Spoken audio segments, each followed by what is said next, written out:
Hello and welcome दोस्तों, एक बार फिर से बहुत बहुत स्वागत है आप सभी का आपके अपने यूट्यूब चैनल डिफेंस पॉइंट पर। दोस्तों आज के इस वीडियो में हम आप लोगों के लिए लेकर के आए हैं इंडियन कोस्ट गार्ड नाविक जीडी और डीबी एग्जाम के सेक्शन 1 की तैयारी के लिए एक प्रैक्टिस सेट। दोस्तों इस प्रैक्टिस सेट में जो है मैं आप लोगों को साइंस, जीके और रीजनिंग के क्वेश्चंस करवाने वाला हूं, तो वीडियो जो है आप लोगों के लिए बहुत ज़्यादा इंपॉर्टेंट होने वाला है, तो इस वीडियो को पूरा ज़रूर से देखिएगा।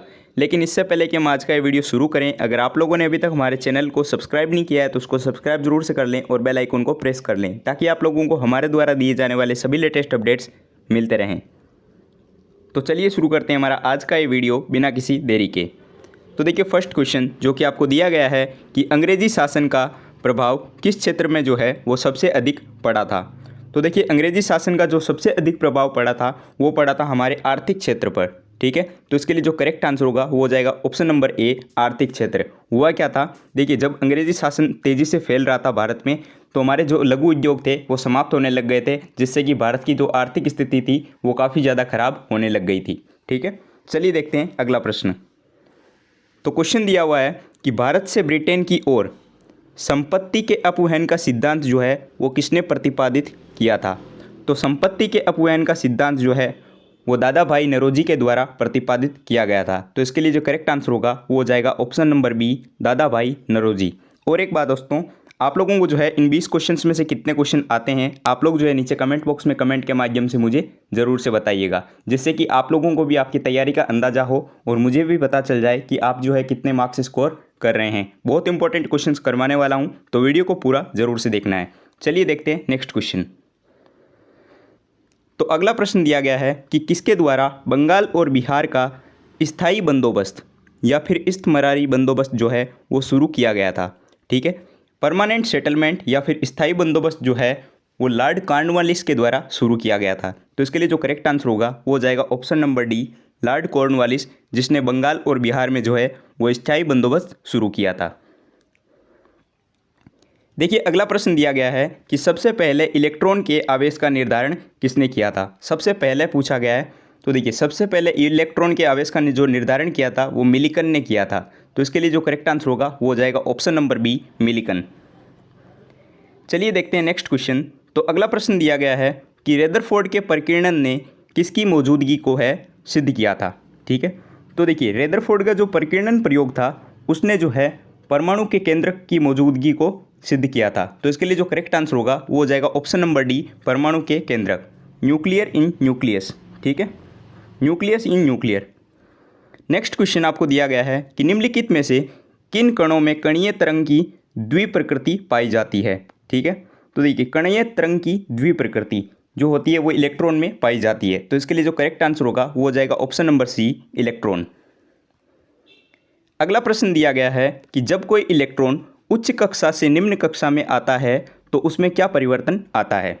तो देखिए जब भी कोई इलेक्ट्रॉन होता है वो उच्च कक्षा से निम्न कक्षा की ओर आने लगता है, तब उसमें क्या होता है, उसमें से ऊर्जा का उत्सर्जन होने लगता है। ठीक है, तो इसके लिए जो करेक्ट आंसर होगा वो हो जाएगा ऑप्शन नंबर ए, ऊर्जा का उत्सर्जन होता है जब इलेक्ट्रॉन उच्च कक्षा से निम्न कक्षा की ओर आता है। अगला प्रश्न दिया गया है कि परमाणु संरचना का मॉडल किसने विकसित किया था। ठीक है, न्यूक्लियर स्ट्रक्चर जो है यानी कि परमाणु संरचना का मॉडल वो जो है बोर और रेदरफोर्ड, दो वैज्ञानिकों के द्वारा विकसित किया गया था। तो इसके लिए जो करेक्ट आंसर होगा वो हो जाएगा ऑप्शन नंबर सी, बोर तथा रेदरफोर्ड। नेक्स्ट क्वेश्चन दिया गया है कि पराश्रव्य तरंगों को सबसे पहले किसने सीटी बजा करके उत्पन्न किया था। ठीक है, तो देखिए पराश्रव्य जो तरंगें थी उनको सबसे पहले गाल्टन नामक वैज्ञानिक ने जो है वो सीटी बजा करके उत्पन्न किया था। तो इसके लिए जो करेक्ट आंसर होगा ऑप्शन नंबर बी हो जाएगा। चलिए देखते हैं अगला प्रश्न। तो नेक्स्ट क्वेश्चन दिया गया है कि ध्वनि का तत्व यानी कि पिच जो होता है वो किस पर निर्भर करता है। तारकत्व जो होता है ध्वनि का वो किस पर निर्भर करता है। तो ध्वनि का तारकत्व या फिर पिच जो होता है वो आवृत्ति पर निर्भर करता है। तो इसके लिए जो करेक्ट आंसर होगा वो हो जाएगा ऑप्शन नंबर ए, फ्रीक्वेंसी या फिर आवृत्ति। देखिए नेक्स्ट क्वेश्चन दिया गया है कि भारतीय संविधान कैसा है। मोस्ट इंपॉर्टेंट क्वेश्चन है, ध्यान में रखिएगा। प्रीवियस ईयर्स में जो है आ चुका है वाई ग्रुप में और उसके अलावा एमआर में भी पूछा गया है। देखिए आपको ऑप्शन दिए गए हैं कठोर, लचीला, न ही कठोर न ही लचीला, या फिर अंशतः कठोर या फिर अंशतः लचीला। तो भारतीय संविधान जो है वो अंशतः कठोर और अंशतः लचीला है, तो इसके लिए जो करेक्ट आंसर होगा वो हो जाएगा ऑप्शन नंबर डी। इसके अलावा आप जो है इसको नम्य भी बोल सकते हैं। भारत का जो संविधान है वो नम्य संविधान है, ठीक है। तो इसके लिए जो करेक्ट आंसर होगा वो हो जाएगा ऑप्शन नंबर डी। देखिए नेक्स्ट क्वेश्चन दिया गया है कि भारतीय संविधान के संबंध में कौन सा कथन सही है, ठीक है। यानी कि इनमें से कौन सा पॉइंट जो है वो इंडियन कॉन्स्टिट्यूशन यानी कि भारतीय संविधान के संबंध में सही है, ये आपको बताना है। तो पहला दिया गया है कि यह एक मौलिक संविधान है। दूसरा ऑप्शन दिया गया है यह दूसरे देशों के संविधान से जो है वो प्रभावित है। तीसरा दिया गया है कि यह दूसरे देशों के संविधान की तरह बिल्कुल नकल नहीं है, ठीक है। और चौथा दिया गया है उपयुक्त सभी कथन गलत है, ठीक है। तो भारतीय संविधान के लिए जो सही हो जाएगा वो हो जाएगा ऑप्शन नंबर बी, यह दूसरे देशों के संविधान से प्रभावित है। क्योंकि हमारे देश का जो संविधान बनाया गया है उसमें बहुत सारे देशों को जो है ध्यान में रख करके उनके कुछ नियमों को, उनकी कुछ रूल्स को लेकर के जो है वो तैयार किया गया है, ठीक है। तो इसके लिए जो करेक्ट आंसर होगा वो हो जाएगा भारत का जो संविधान है वो दूसरे देशों के संविधान से प्रभावित है। चलिए देखते हैं नेक्स्ट क्वेश्चन। तो अगला प्रश्न दिया गया है कि भारतीय संविधान पर सबसे अधिक प्रभाव किसका पड़ा है, ठीक है। तो आपको ऑप्शंस दिए गए हैं भारत सरकार अधिनियम 1935, ब्रिटेन के संविधान का, संयुक्त राष्ट्र अमेरिका के संविधान का, या फिर कनाडा के संविधान का। तो भारतीय संविधान पर जो सबसे अधिक प्रभाव पड़ा है वो पड़ा है भारत सरकार अधिनियम 1935 का, गवर्नमेंट ऑफ इंडिया एक्ट 1935। तो इसके लिए जो करेक्ट आंसर होगा वो हो जाएगा ऑप्शन नंबर ए। देखिए अगला प्रश्न दिया गया है कि गोल किस प्रसिद्ध भारतीय हॉकी खिलाड़ी की आत्मकथा है, ठीक है। गोल एक पुस्तक है जो कि मेजर ध्यानचंद की द्वारा लिखी गई है और उनकी आत्मकथा है, ठीक है। तो इसके लिए जो करेक्ट आंसर होगा वो हो जाएगा option number A, major Dhyanchand.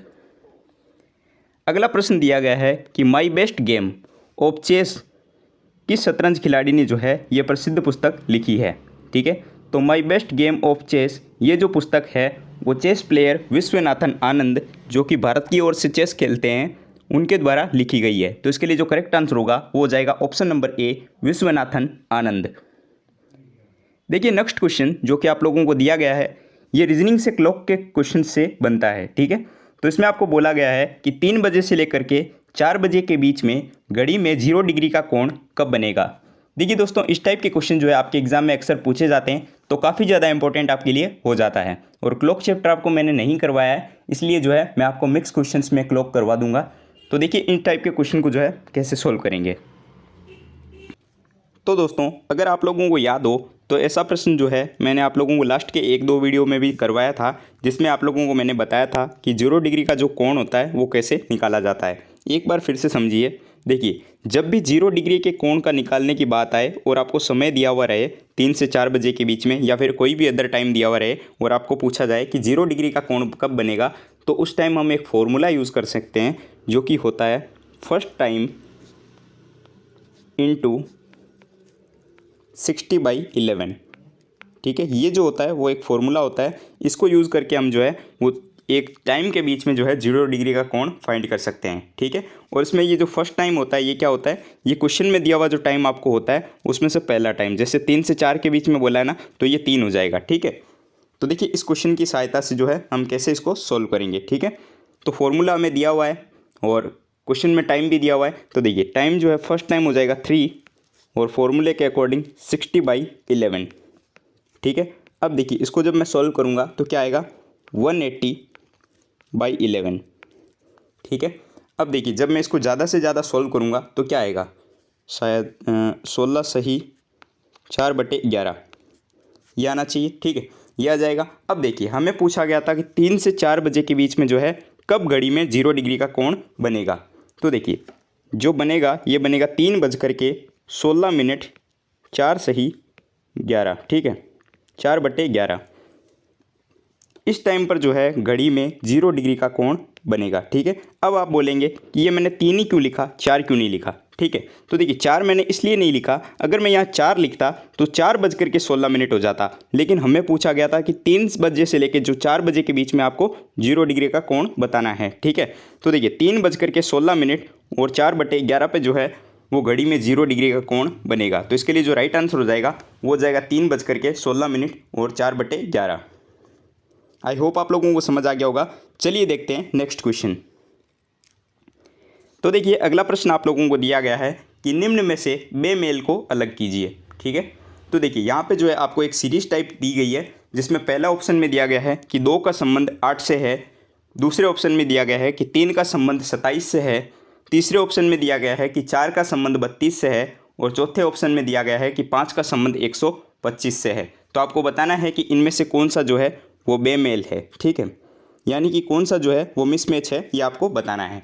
तो देखिए यहाँ अगर आप देखेंगे तो एक पैटर्न चल रहा है क्वेश्चन में। हुआ क्या है, देखिए दूसरा नंबर जो है वो पहले नंबर का क्यूब है। ठीक है, अगर मैं आपको पहले ऑप्शन के अकॉर्डिंग बताऊं तो देखिए 2 का क्यूब क्या होता है, 8 होता है। ठीक है, तो 2 का क्यूब 8 हो गया। उसी प्रकार 3 का क्यूब जो हो गया वो हो गया 27। ठीक है, 4 का क्यूब क्या होता है, 4 का क्यूब हो गया 64 और 5 का क्यूब हो गया 125। ठीक है, लेकिन अगर आप यहाँ देखेंगे तो 4 का क्यूब नहीं आ रहा है, क्योंकि 4 का संबंध जो है यहाँ पे 32 बताया गया है, जबकि बाकी सभी एक दूसरे के क्यूब हैं। तो यहाँ पे जो ऑप्शन नंबर सी है ये बेमेल हो जाएगा। ठीक है, तो करेक्ट आंसर हो जाएगा ऑप्शन नंबर सी, 4 का संबंध जो 32 से है वो यहाँ पर बेमेल है। आई होप आप लोगों को समझ आ गया होगा। चलिए देखते हैं नेक्स्ट क्वेश्चन। तो अगला प्रश्न जो कि आपको दिया गया है कि यदि घर को आकाश कहा जाए, ठीक है, घर को कहा जाता है आकाश और आकाश को कहा जाता है चमकीला और चमकीले को वर्षा और वर्षा को हरा तथा हरा को जो है वो हवा कहा जाता है और हवा को जो है वो नीला कहा जाता है और नीला को पानी कहा जाता है। तो बताइए कि चिड़िया जो है वो कहाँ पर उड़ेगी। ठीक है, तो आपको बताना है कि चिड़िया जो है वो कहाँ पर उड़ेगी, यानी कि वेयर डू बर्ड्स फ्लाई। ठीक है, तो देखिए कॉमन सी बात है कि चिड़िया जो है वो आसमान में उड़ती है, आकाश में जो है चिड़िया उड़ती है। ठीक है, लेकिन क्वेश्चन के अकॉर्डिंग जो है हमें देखना है, देखिए आकाश को क्या कहा जाता है, घर को आकाश कहा जाता है। ठीक है, आपको यहाँ पे देखना है, देखिए नॉर्मल सी बात है कि चिड़िया जो है वो आकाश में उड़ती है और यहाँ क्वेश्चन में अगर आप देखें तो घर को जो है वो आकाश बोला गया है। ठीक है, सबसे पहले देखिए घर को आकाश कहा जाए। ठीक है, तो घर को आकाश बोला जाएगा। ठीक है, तो चिड़िया कहाँ उड़ेगी, घर में उड़ेगी। ठीक है, तो करेक्ट आंसर क्या हो जाएगा, घर। तो ऑप्शन नंबर सी जो है इसके लिए करेक्ट आंसर हो जाएगा। चलिए देखते हैं नेक्स्ट क्वेश्चन। तो अगला प्रश्न दिया गया है कि जिस प्रकार फ्रेंच का संबंध फ्रांस से है, ठीक उसी प्रकार डच का संबंध किससे होगा। ठीक है, तो देखिए इस टाइप के क्वेश्चन में हम क्या करते हैं, यहाँ पर देखिए अगर संबंध बताऊं तो किस प्रकार है। देखिए फ्रांस में जो है वो फ्रेंच भाषा बोली जाती है। ठीक है, उसी प्रकार हॉलैंड में जो है वो डच भाषा बोली जाती है। तो यहाँ पे जो करेक्ट आंसर हो जाएगा वो हो जाएगा option number A, Holland. I hope आप लोगों को समझ आ गया होगा। चलिए देखते हैं आज के इस वीडियो का लास्ट क्वेश्चन। तो लास्ट क्वेश्चन जिसमें आपको एक सीरीज़ दी गई है कि 4 का संबंध यहाँ पे जो है वो 19 के साथ में बताया गया है। तो आपको बताना है कि 7 का संबंध जो है वो किसके साथ में होगा। तो आपको ऑप्शंस दिए गए हैं 52, 28, 42 और 68। तो देखिए यहाँ पे जो 4 का संबंध है वो 19 के साथ में किस प्रकार है। अगर मैं यहाँ पे 4 का स्क्वायर कर दूँ और उसमें 3 ऐड कर दूँ तो यहाँ पे जो है मुझे 19 मिल जाता है। ठीक है, ठीक उसी प्रकार 7 के साथ में बोला गया है तो 7 का भी मैं यहाँ पे स्क्वायर करूँगा और उसमें 3 ऐड करूँगा। ठीक है, तो मुझे मिल जाएगा 52। ठीक है, तो 52 जो है मेरे लिए राइट आंसर हो जाएगा। तो ऑप्शन नंबर ए जो है वो करेक्ट आंसर हो जाएगा। एक बार फिर से समझ लीजिए, देखिए 4 का स्क्वायर करके हमने 3 ऐड किया जिससे कि हमें अगला नंबर मिल गया 19। ठीक उसी प्रकार 7 का स्क्वायर करके जो है हम उसमें 3 ऐड कर देंगे तो हमारा आंसर आ जाएगा 52 जो है आपको ऑप्शन नंबर ए में दिया गया है। आई होप आप लोगों को सारे क्वेश्चन जो है वो समझ आ गए होंगे और आपको वीडियो जो है काफ़ी ज़्यादा पसंद आया होगा। तो इस वीडियो को लाइक नहीं किया है तो वीडियो को लाइक ज़रूर से कर दें और चैनल को अभी तक सब्सक्राइब नहीं किया है तो चैनल को सब्सक्राइब करना बिल्कुल भी ना भूलें, क्योंकि इस चैनल पर जो है आपको इंडियन कोस्ट गार्ड नाविक जीडी और डीबी एग्ज़ाम के रिगार्डिंग कंप्लीट प्रिपरेशन करवाई जाती है। और दोस्तों अगर आप लोगों को इन क्वेश्चंस की पीडीएफ चाहिए तो आप जो है हमारे टेलीग्राम चैनल को ज्वाइन कर सकते हैं, जिसकी लिंक आपको नीचे डिस्क्रिप्शन बॉक्स में प्रोवाइड की गई है। इसके अलावा आप जो है टेलीग्राम पर भी सर्च कर सकते हैं @NavyMR Exam लिख करके। जहाँ से आपको चैनल मिल जाएगा उसके बाद में जो है आप इसको ज्वाइन कर सकते हैं। और काफ़ी दोस्तों का कमेंट आ रहा था कि सर टेलीग्राम पर जो है पीडीएफ्स नहीं मिल रही है। तो दोस्तों काफ़ी लोगों ने कमेंट किया था मुझे कि सर जो है पीडीएफ के साथ में उनके आंसर्स भी प्रोवाइड किए जाएँ। तो दोस्तों मैं पीडीएफ्स तैयार कर रहा हूँ, जिससे कि मुझे आंसर उनमें लगाने के लिए जो थोड़ा टाइम लग रहा है। तो मैं आपको जो है जैसे ही 1-2 दिन में जो है आपकी सारी पीडीएफ्स वापस दे दूँगा और उनमें जो है आंसर्स भी इंक्लूड होंगे। ठीक है, तो आई होप आप लोग मेरी बात को समझेंगे। तो अगर आप लोगों को जो है इंडियन कोस्ट गार्ड नाविक जीडी, डीबी और एयरफोर्स नेवी के एग्ज़ाम के लिए यदि ऑनलाइन मॉक टेस्ट देना है तो आप जो है हमारी वेबसाइट defensepointprep.com के माध्यम से फ्री ऑनलाइन मॉक टेस्ट भी दे सकते हैं, जिसकी लिंक जो है आपको नीचे डिस्क्रिप्शन बॉक्स में दी गई है। तो चलिए मिलते हैं अगले वीडियो में, तब तक के लिए जय हिंद दोस्तों।